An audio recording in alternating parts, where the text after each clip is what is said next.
Lahayam Tilikam, Greg Nikanim, Naga Clackamas Chinook, Tumwater Chinook, the Santiam Kalapuya. And it's great to be here with you to share some things today. And we'll be sharing about doing some cultural gathering of some of our first foods from the Tryon Creek area today.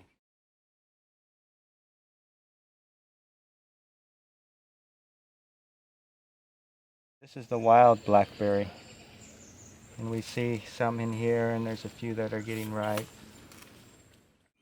And you'll see the leaves are kind of smaller than the big non-native berries. The berries like sunlight, so here you'll see where there's a little light, they'll usually ripen good. And you gotta look for them, and like here's some that are almost ready there.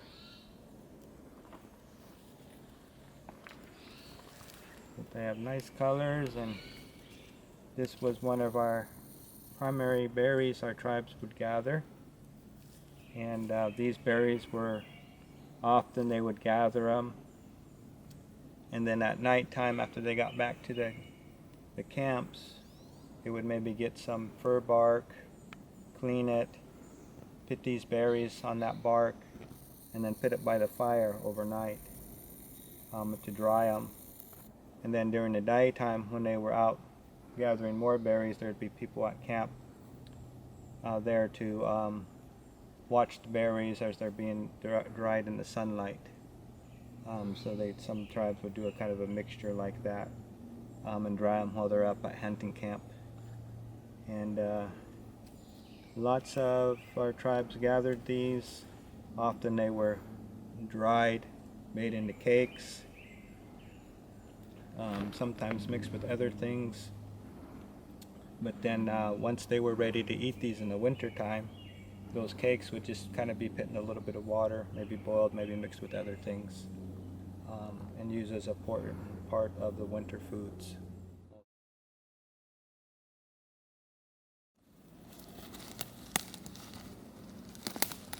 Oh, here we have Siapo Ulali.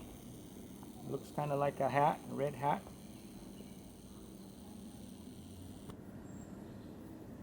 This is thimbleberry, and you'll find it pretty common here at Tryon Creek. And the thimbleberries are used and eaten by all of our tribes of the region. And these are pretty much just eaten fresh. If you try to dry them or anything, they don't do too well. So this is one when you're out hiking and you can positively ID it, then you can just eat them fresh. They have a nice taste. Here's another one. So these are thimbleberry here at Tryon Creek. What are the leaves like? The leaves are big.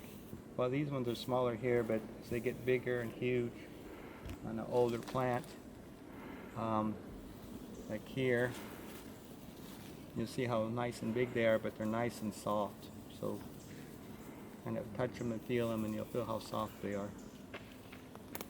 When we go gather, should we just take everything that we find? No, that's why I left that one. Because there's other creatures that come and like to eat the berries too. Or if we're in a common berry picking area, maybe there's a place where our elders like to go. And so we want to save berries for our relatives that come out to the mountains and want to gather some of the berries and things like that. And so usually what we try to do is leave the easy access areas for the elders, and then when we'll go more able-bodied, then we'll go out in the forest a little bit more. But we're always conscious of that, to leave some berries that are easy access for areas where the elders like to go, and then we also like to keep some berries for the other animals.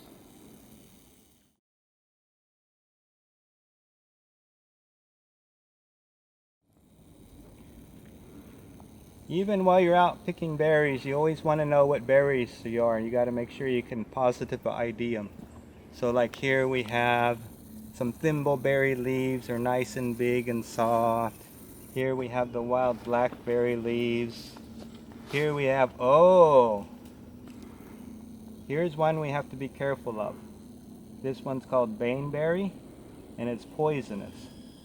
So you always have to kind of pay attention and know your berries, because even with out here at Tryon, there's a few of the poisonous ones here.